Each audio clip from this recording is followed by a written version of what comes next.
Today's interview discusses sensitive events. Viewer discretion is advised. Hey guys, welcome back to Stop the Shunning. My name is Bethany. In case you're tuning in for the first time, I'm here today with Pony Jean Parker. Pony is the author of Hoax, A Woman's Journey to Reveal the Indoctrination of the Jehovah's Witness Cult, Addiction, and Mental Health Diagnoses. Pony Yes. is a former Jehovah's Witness. She's going to tell us her story of growing up in the organization, what that was like, and eventually what led to her exit. So yeah, thanks for coming on the channel, Pony. Hi, thank you so much for having me. I'm really excited to be here to share my story with everyone. Glad to have you on. Yeah, Yeah, just go ahead and tell us a little bit more get about your into it. All background. right. Yeah, get right into it. So I was, fourth generation Jehovah's Witness. I kind of will give a little bit of a backstory on that, which I actually don't think I actually included this in my book. So this is kind of like a little fun fact. My mother, she was witnessed to in high school. So none of her family is in it. It's just my mom only. And then on my father's side, it's actually very deep rooted. So my great grandparents came into it in Ohio. They're from a small Amish town outside of Dayton, Ohio. And they came into the religion, and then my grandparents, they actually were neighbors, and they came into the religion. They got married. My grandparents and my grandmother's brother, great uncle on father's side, they actually were moved to Los Angeles to move to where the need was great to actually like spread the religion in Los Angeles. So that's how I ended up being born and raised in LA. My father was born and raised into it. So that was back in the early 1950s that they moved there. Um, so my family and three other families in LA were kind of like the founding families for Jehovah's Witness being born in Los Angeles. Interesting. Yeah. So, being raised in it, like I said, my father was born and raised in it. My mother was witness to in high school. They got married. I was born and raised in it. I'm the youngest of four kids.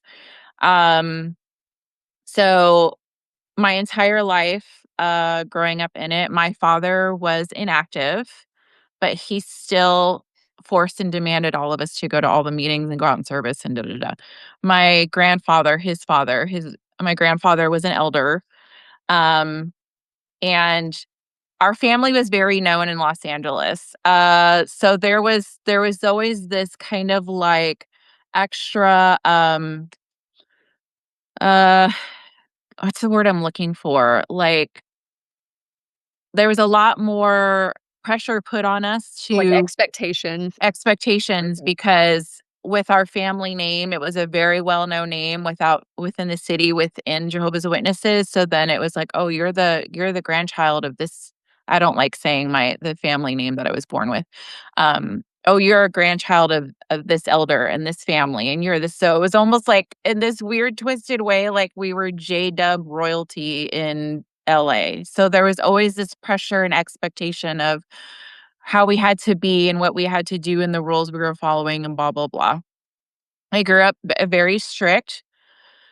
Um, I say this is one of the things that is kind of like maybe taken sometimes in a little bit different way, but I can't sit here and honestly say that every single aspect of my childhood and growing up in the religion was 100% horrible. I had, some really good times. But yeah, all the common things like the no holidays, the no birthdays, um, going out in service all the time, going to meetings 3 times a week, and when they were doing Bible studies in people's houses and da da da da da. Um, I think when I was about 12 is when I started questioning everything that was going on, and things were not adding up to me. One of the first things I remember that I started questioning was how I wasn't allowed to be friends with anybody who wasn't a Jehovah's Witness, but I was supposed to go door to door and get people to become Jehovah's Witnesses. So, like, Yeah. I was always like, Uh-huh. "That doesn't make sense to me." It's Yeah. like, I don't get that. And then it grew from there, and there was more things that I questioned, and then, of course, we weren't allowed to question. So there was nowhere for me to go to like have these questions answered, or even felt like I had a safe space where I could voice it, to even have somebody try to change my mind about it. So it was just like a lot of internalizing and a lot of feeling like I just remember feeling so broken and defective because I just wanted to believe and think how everyone else did and just be with it and be in it, Right. and I couldn't. And so, then that would just the shame and the guilt was on me. I was taking it so personal of there was something so wrong with me and I wish I could just be like everybody else and that. Um, so I that was yeah. I'm so sorry. that yeah. So that was really difficult. Very isolating feeling. I had a circumstance happen to me when I was 12 where somebody in my family, I talk about it in my book, um, tried to force themselves on me sexually. And I was upfront about it immediately and told my parents, and my parents basically told me I was lying. And I had to continue to it was a sibling of mine. I had to continue to live in the same house with him for, like, the next 4 years. So, you add that on top of it, and it was just such, like, a I know now, like, from things that have come out, with child abuse being covered up and the religion and all that stuff, that how, like, almost, like, acceptable it was to kinda sweep those things under the rug, which is disgusting.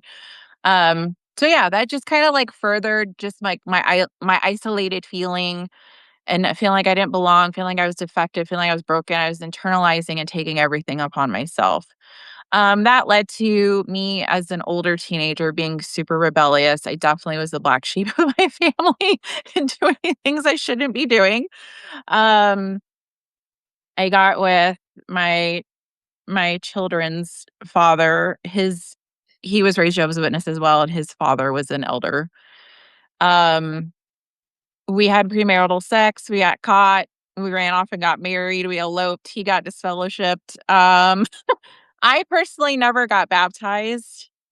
Okay. I couldn't bring myself to make that decision because of how conflicted I was inside, even though it's such a weird dynamic now that I think about it, like, feeling so conflicted about it and feeling so defective, but yet I never brought myself to actually getting baptized. You would think that I would do that because I would feel like it would solve something inside of me, but there was always, like, this little piece that I just couldn't bring myself to do it.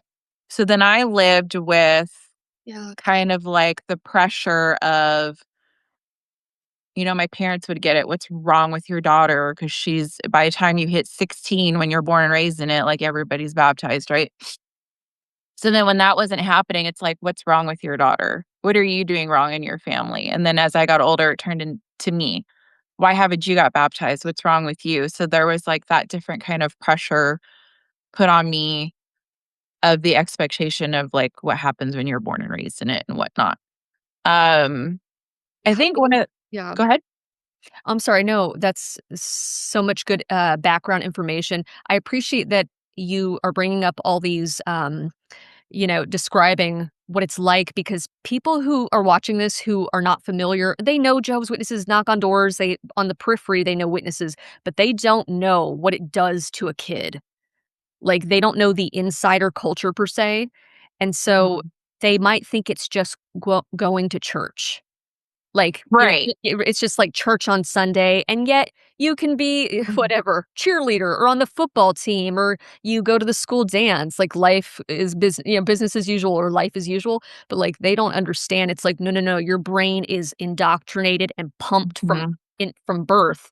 And also the fact that you mentioned the Amish, in the beginning, how your family roots, Mhm. tie back to this, like, neighborhood. Mhm. So, there's this it's like the isolation when people think of the Amish, just I was just thinking when you brought that up, when people think of the Amish, it's like, "Oh, the Amish, they're really isolated," you know, which is true, and it's like, but I didn't grow up like you, Pony, I didn't grow up on a compound. We didn't grow up Right. Amish. and yet we're part of society. We go to public school, we hold down jobs, all these things. But it's like, you know, little did my classmates know that I was going crazy, like, I felt a lot of the same feelings that you felt. So just to Yeah. do it be like, "Oh, you don't know. I see you every day, Monday through Friday in math class, but you have no idea how isolated and other Mhm.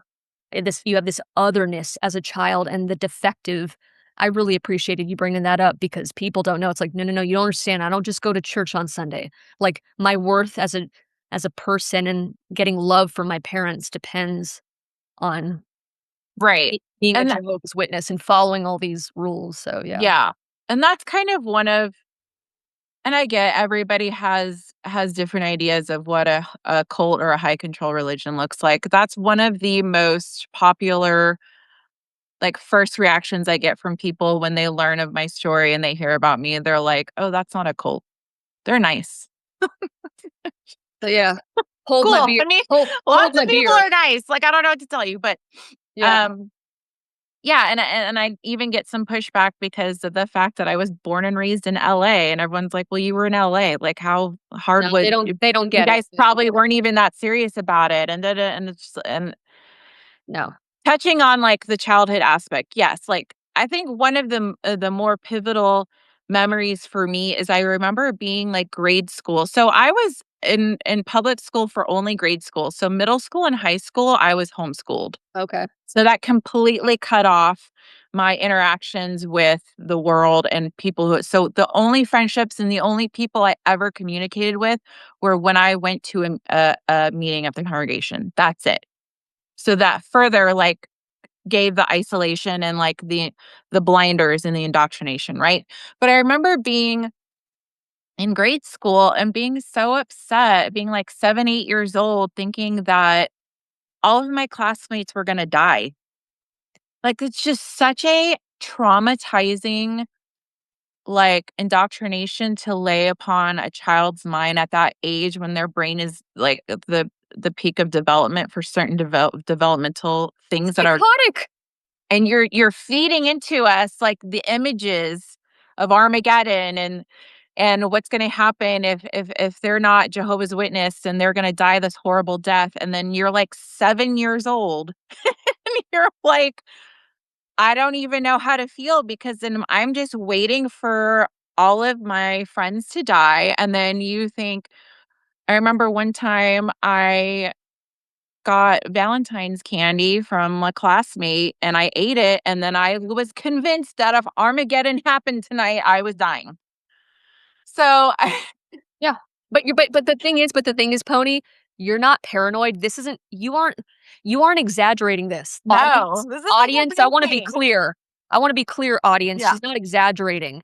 They no, it's so in the indoctrination is so insidious that yeah, and the guilt and the shame is just drilled into you for, like, yes, every little thing, you yeah, cannot give the impression that you're not serving Jehovah just in every little thing you do, and Jehovah's watching you at school and that piece of candy. right, It's this is real. This is not yeah. I can vouch for this. Yeah, and I think,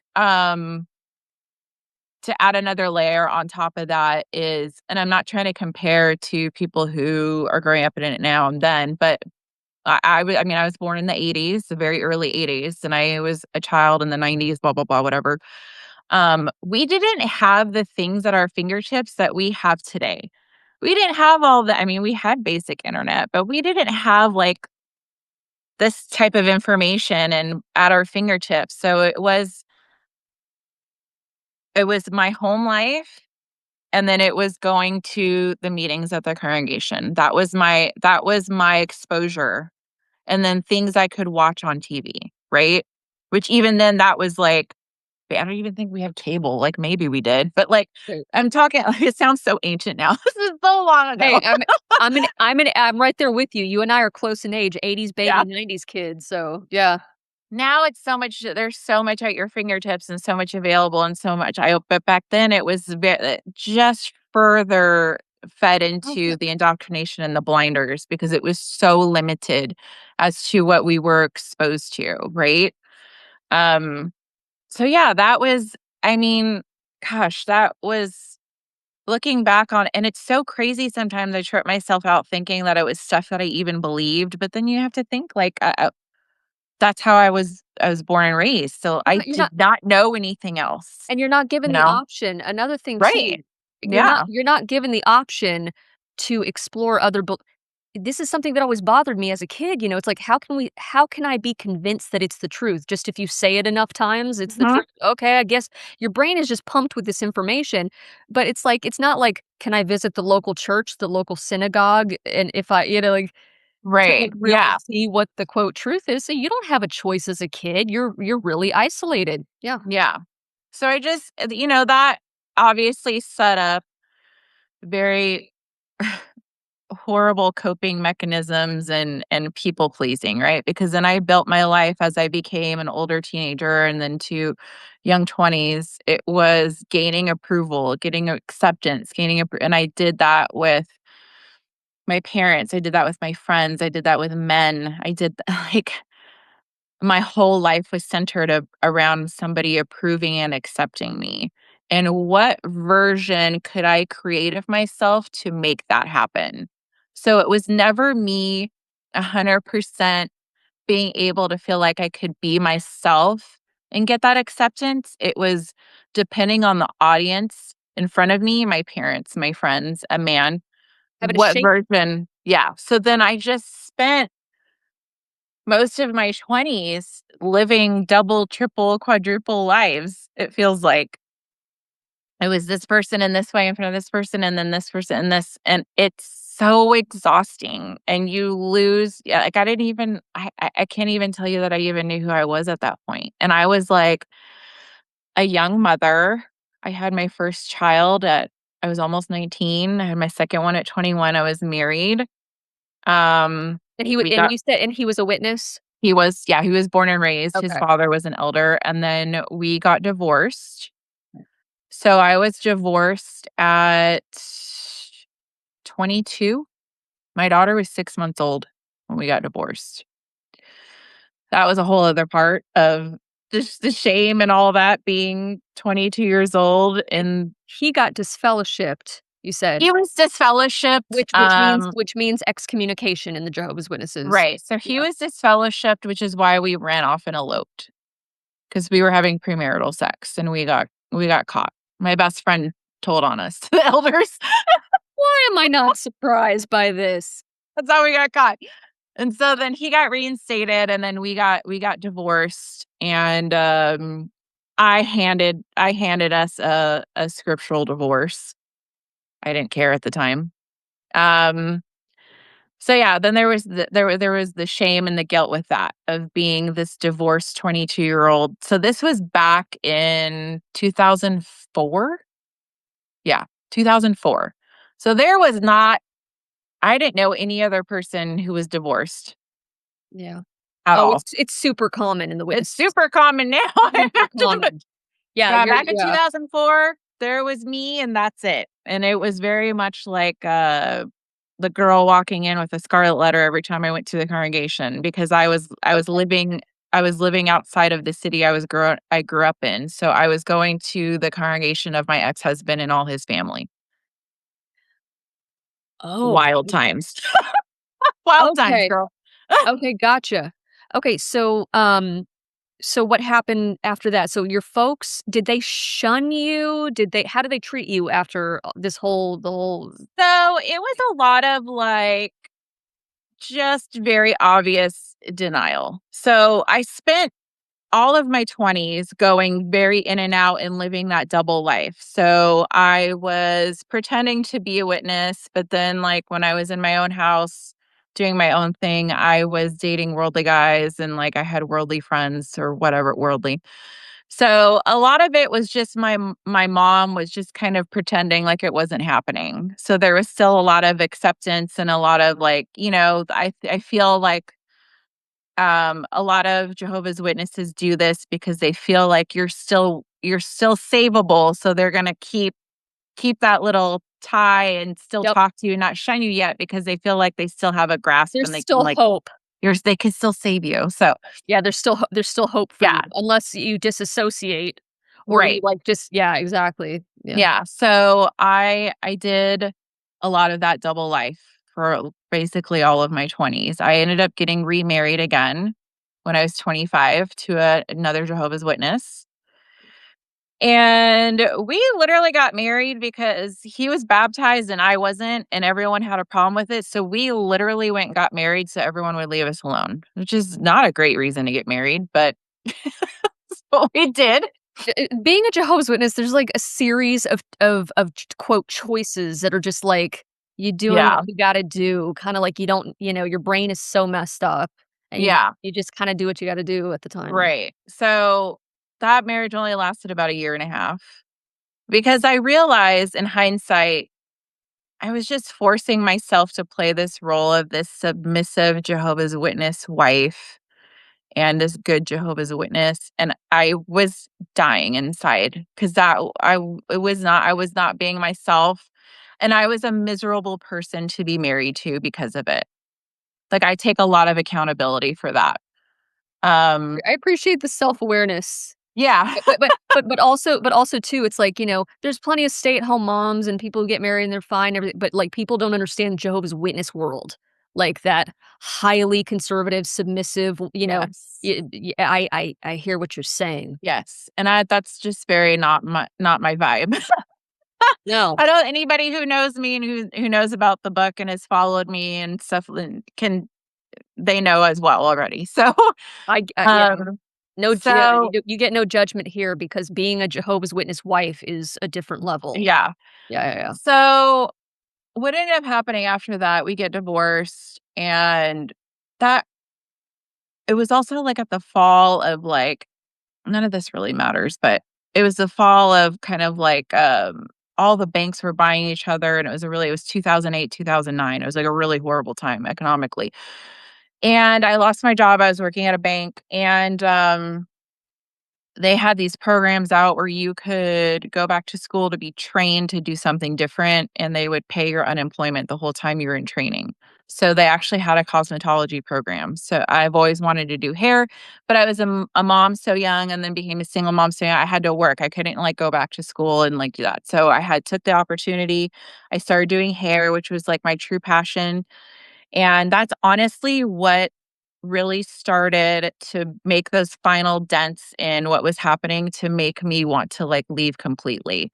So I met all these beautiful people in the industry who accepted me for who I was, and I could be myself, and I was, like, celebrated for it, and they just true, genuine people. And I think that's another thing, now that I'm saying this out loud, that is really hard, and I still struggle with sometimes, is actually believing that there are good people out there outside of the religion.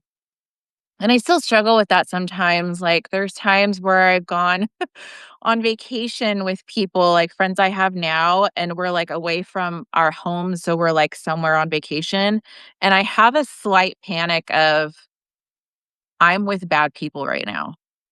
It's just that it's those Yeah. grooves, the Yeah. grooves in the back of the brain that it's Yeah. hard to shake It's that. so Even crazy. even And though like, rationally we know that's yeah. ridiculous, but yeah, I hear you.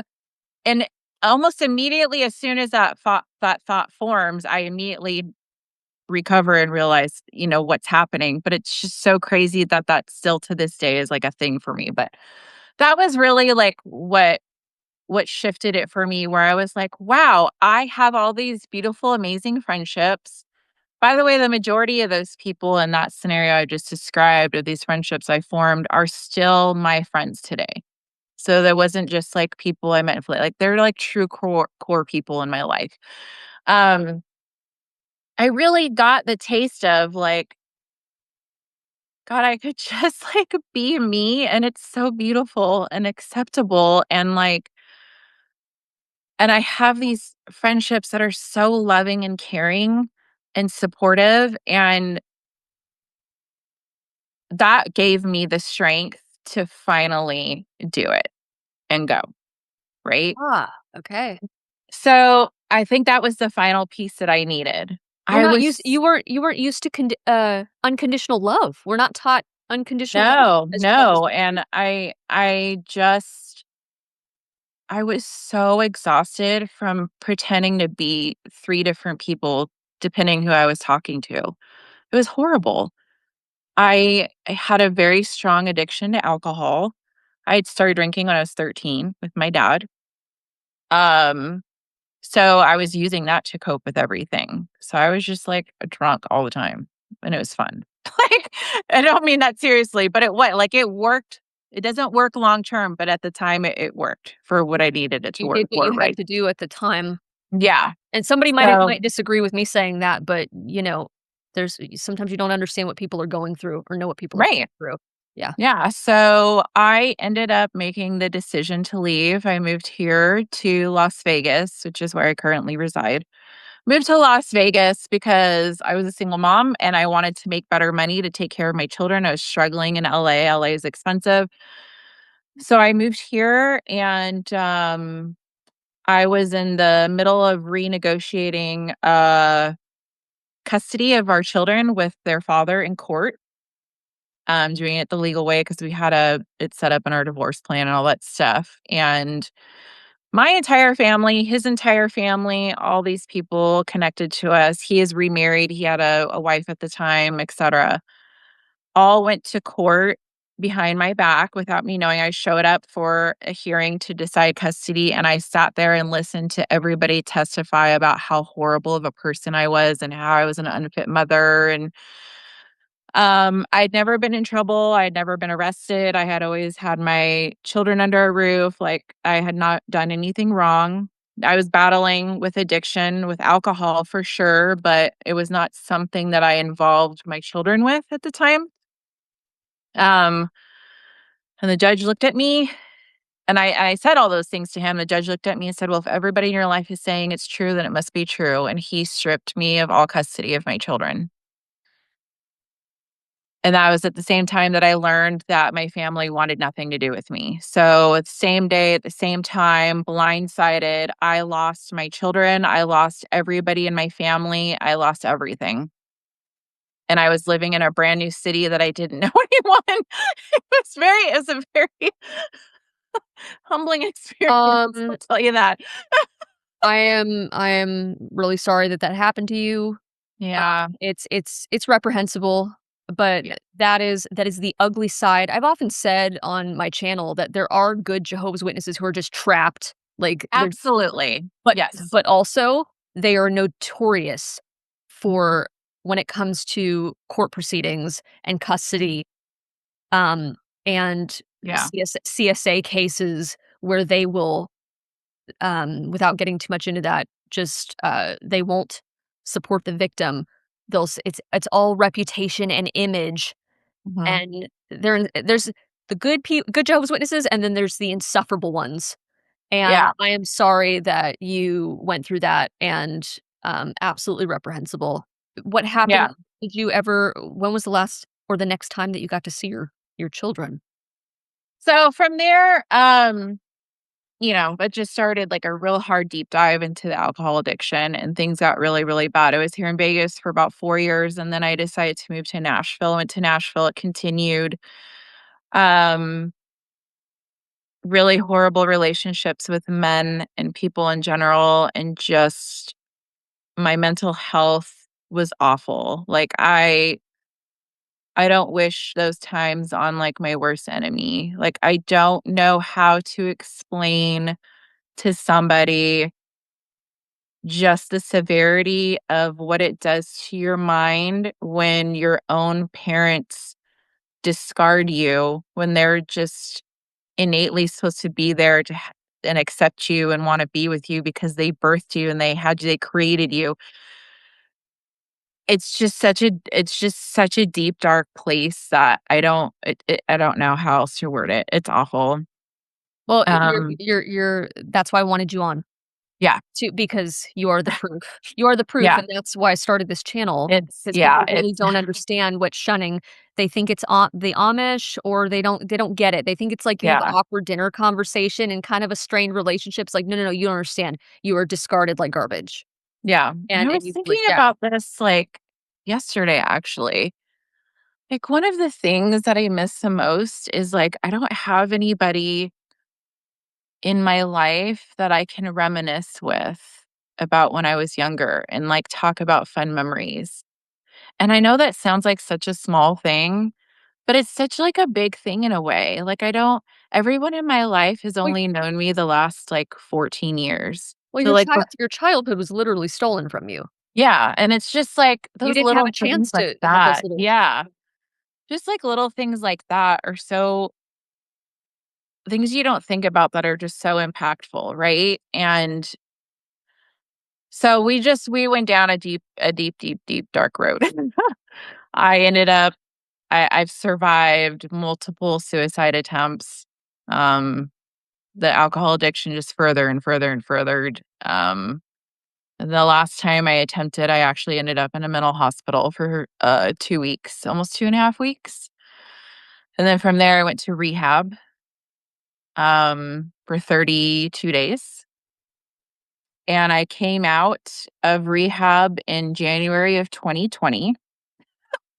So then the things of 2020 happened. Um, and the things of 2020 that happened actually, and this is like something I don't share a whole lot, but I feel comfortable sharing here because I just know it's a touchy subject for a lot of people. That was the best thing that ever happened to me, the shutdown and all of that. It could have gone one of two ways, right? Where it just threw me back into the throes of everything I just kind of escaped from. For me, it did that, like, it forced me to sit down and actually address and process and go through all the things. That was what made the hugest impact for me, was that happening. And then I did reconnect with my son. Unfortunately, my daughter, and I don't talk about this a lot, my daughter is still in it. I heard she was baptized during COVID. She lives with her grandparents on her father's side. Um, my son and I reconnected, and it was a really beautiful moment, and without that reconnection, I wouldn't be where I am today. There was so much healing that came within that, and he's just such an amazingly warm, forgiving, open young man, and I'm so grateful for him, and we have I know I don't talk about this at all, I haven't shared this with anybody, but we actually have a very close relationship now. I see him That's one of the reasons why I moved back to Vegas. We see each other very often, we talk all the time, we're super close, he calls me for advice, like, it's just beautiful, like, I don't even know, like, I'm so blessed and happy to have that reconnection with him.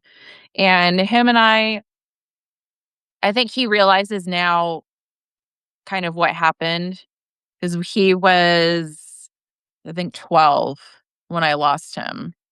So I missed all of his teenage years, basically. And I think he started connecting the dots and saying, because he decided out of high school that he didn't wanna be in the religion any longer. Ah, And he has been, like, unofficially shunned by both sides of the family, my side and his dad's side. the They will still talk legacy to that if he reaches out, they'll talk to him, but he's made comments to me, he's like, "Nobody ever checks on me, nobody ever asks to see me, nobody ever wants to hang out, they don't none of them talk," and I think he's now realizing, like, how it goes, which it makes me sad, but the Jehovah's Witness legacy. yep. Yeah, yeah, and but I am so happy, I'm sincerely happy to hear that you got to reconnect with him and that you're in a Yeah. relationship with him. I'm so glad to hear that. Is he in Vegas? He lives in California, but we're Oh, okay. only about, like, 4 hours from each other. Oh, okay, yeah. So we And see each other every couple months, and we talk he's often, and he's tuned in, he's dialed in, and he's connecting they usually do. They hit mhm. an age where they start to connect the dots. So, Yeah. there is, so you ended up leaving and you made an amazing community for you should be incredibly proud of yourself. This is not me blowing Thank smoke. you. Thank you. You've been through it. Yeah. You have been through it, Yeah. and, I mean, we all, as ex-J-dubs, we all have a similar template, like, we can all Mhm. speak to certain things and we're like, "Oh, yeah, we all went through dot, dot, dash," but, Yeah. well, some people go through a lot, but the fact that you create despite everything you went through, created an amazing life for yourself. You Yes. recreated, reconnected with your son, Mhm. and you're just incredibly resilient. And I really admire you and everything Thank that you.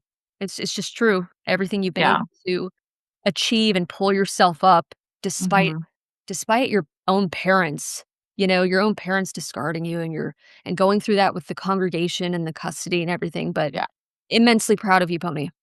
Thank you so much. I Yeah. really appreciate that. And It's been a tough road, but I'm grateful for a lot of the hard parts as well. I'm grateful to who I've grown into. There's a lot of things that I've made peace with and I've kind of moved forward and I don't live in a place of resentment and all this, I don't know, negativity. My life is beautiful. I've created a beautiful life for myself. I'm genuinely happy and the things that are I know I wrote the whole book and everything, yes, I was gonna ask you to talk that's about the book. Yeah. so the book basically just goes into a more step-by-step detail of kind of the story that I was sharing with you already. When I wrote this book, I told myself I couldn't do it unless I was 100% transparent and honest. So, I think one of, like, my favorite reviews I've got of the book is how I definitely explain how being raised Jehovah's Witness and the foundation that it gave me is responsible for a lot of the things that happen. But I don't go through the book just blaming everything on being raised Jehovah's Witness. I take a lot of accountability in it, which I think is important for us as ex Jehovah's Witnesses because we're not perfect and we're going to Right. make mistakes and make bad decisions. Yes, there's a route to how we got there, but we still need to be taking accountability and realizing the part that we're playing in our decisions, right? So I do a lot of that in the book, and that was really important to me. Um, I actually also, in the book, the very end of it are all the actual photocopy transcripts of my time in the mental health hospital and rehabs directly from the facilities. Like I'm 100% Yeah, yeah, like yeah. this is I'm not hiding anything. Here it all is. You can I had 2 amazing therapists that I did talk therapy with. They both wrote, clinical reports, Mhm. and they're in the book as well, because I Awesome. wanted to give this true display of how this went, and I think also because mental health was so downplayed when I was in the cult and how you can't go to therapy and get any secular help or any of that stuff. So I really wanted to bring that up as well as showing that that's something that you can do for yourself coming out of it Yeah. and that it works and what it can do for you and et cetera, et cetera. Because I think I mean, I'm a very strong supporter of mental health help. I believe everybody in this world should go to therapy.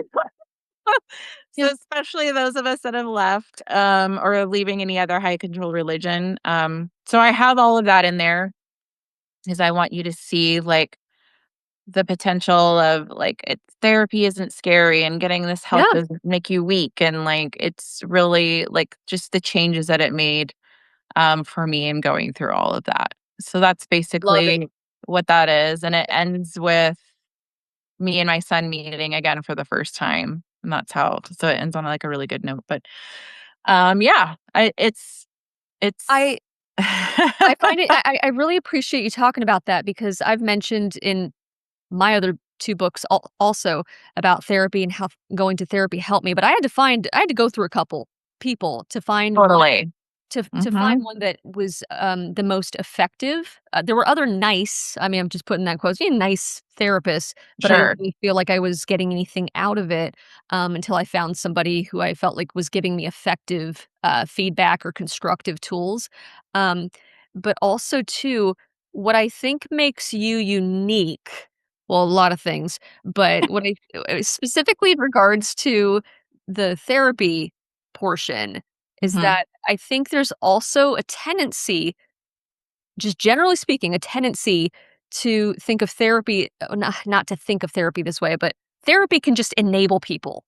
and just, Yes. "You're a Yes. shining star, you're wonderful, you had a Mhm. horrible Mhm. childhood," you're blaming everyone else, and it's just like, Mhm. and you're just paying the therapist to tell you you're wonderful and everybody else is the problem, and really appreciate what's unique about you is that you have that self-awareness of, Mhm. like, because I think there's a balance. Personally, like you said, I think Yes. there's a balance. We have to acknowledge where we came from. It's you Correct. have to acknowledge it, but also, what are you doing to move forward, or what are you doing to be proactive? Yes. Yeah, just Mhm. being proactive. Mhm. Go outside, touch grass if you're not gonna go to therapy. Yeah. There's gotta be you gotta be doing something. You can't stay mired in the toxicity and the pain because it's just not good for you. And I don't Right. mean to sound preachy to anybody watching this, but I'm just thinking to myself, I'm like, I need tools to get me out of this funk. It's not gonna mean Mhm. I'm, quote, "cured" or everything's perfect, but having that person who's never been in it, who's dealt with similar systems of control, whether it's in partnerships or in other churches. They don't have to be an ex-Jehovah's Witness, but just Mhm. being they've dealt with, like, crazy narcissistic people and toxic families and things like that, and it's just Yeah. like, "Well, sorry that happened to you, that's terrible, and we understand that. Now what can we do moving forward, and how can you take care of yourself and, work through that Rubik's Right. cube?" So, I just appreciate that about you, Yeah. that you mentioned that. And that's kind of one of the things that I'm a very big, supporter, proponent of, however you want to say it, is one of my favorite sayings is there's no excuses, but there's reasons, right? That's a good way of putting it. Yep.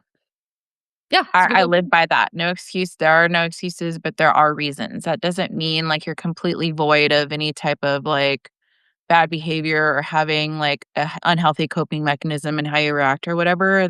But there is a root as to why that's happening that way. But it's up to you to be the one to change it.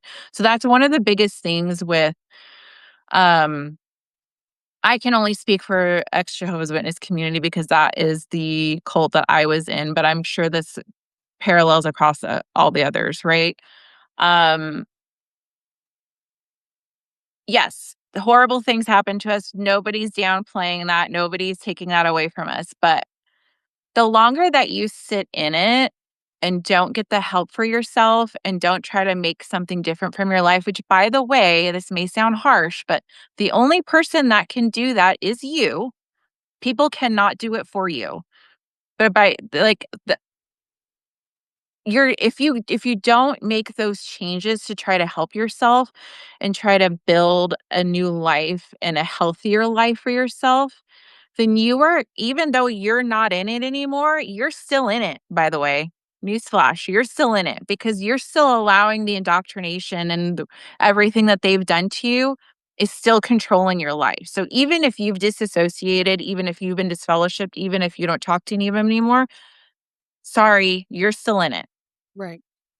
You have to take steps to peel back Yeah, the residual cobwebs and do something right. positive for yourself. I like the way my husband John, he says, "It's not your fault, but it is your problem."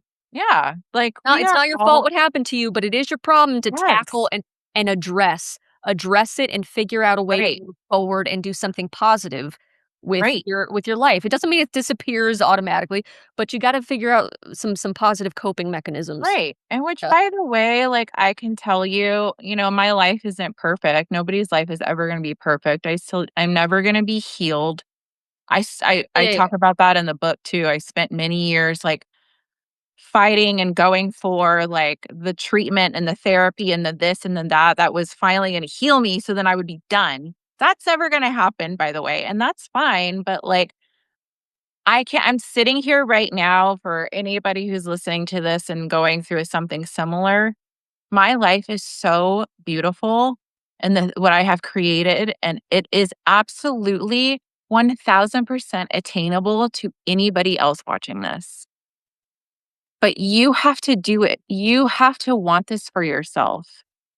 Like, forget about all the indoctrination of you. If you go out in the world, your life's going to be this and that, and all the horrible like illustrations of like drug addicts and people stealing like in the awake magazines of like what your life would be as soon as you leave. it's a caricature. It's a caricature. It's You just become like ridiculous. a career criminal as soon as you step out of the congregation. But Like, I literally, and even me 10 years ago did not even fathom that this is what my life could be right now.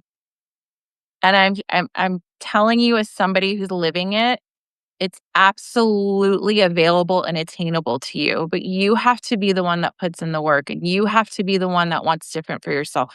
Nobody's gonna do it for you. It just I just I wish I agree. could scream that from the rooftops to more people, like, And that it's okay just if you struggle yeah. and you fall and you pick yourself. There's this, Oh my god, I've fallen like 8,000 times, yeah, guys. that's what I'm saying. It's not a linear thing where it's just like, "Oh, I left and I'm healing," and it's this upward Yeah, trajectory. It's gonna be a roller coaster, you're gonna have yeah, ups and downs, but it's the act, it's being proactive, it's yeah. taking the initiative, which I Mhm. respect about you, and Right. you have created a Yes. beautiful life. Guys, I literally my name is, like, on the wall of a rehab somewhere. Like, we can do this. Like, we've got Love we've you. gone up and down so many Love times. you. Like, come on, guys.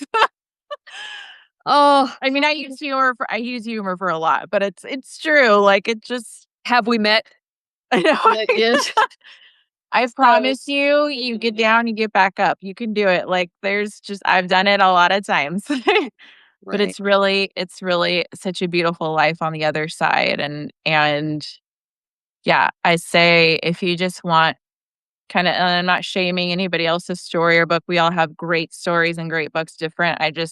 If you want a refreshing perspective of true honesty and transparency of all of the ugly, Yeah. and a lot of deep diving into the mental health side of it, then this may be a story that you wanna check out. Like, I just turned the page, I'm in another chapter now. The book I didn't close the book, I'm still in the book, I'm just in a different chapter now, and I'm just continuing. So, it feels very fulfilling how it kind of transpired. You're such a writer. Yeah. It's so funny because, like, I it's so funny because, like, I have a book that's published and, like, obviously, but when people say that, I'm like, "No, I'm not." Yeah. I just wrote No. one book, guys. From one writer to another, no, It's you so are weird. I could just the yeah, closing cha but that's so true, you know? So, Yeah. you're never a finished that's the point, basically, it's you're never a finished, healed product, No.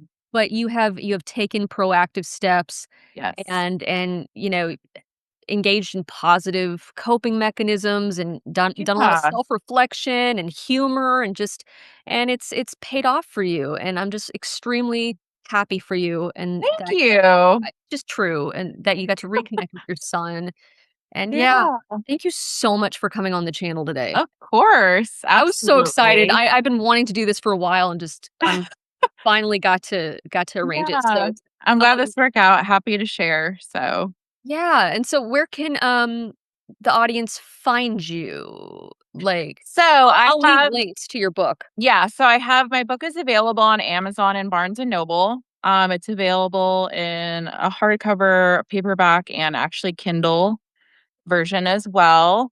And then I do have an Instagram for, the book. It's at the Hoax Book, which you'll have all that information up as well. But yeah, I love when people reach out to me, give me feedback on the book. I love having discourse about it. That's great. But yeah, I mean, that's pretty Awesome. much I love her. She's great. She's been good to me. Yeah.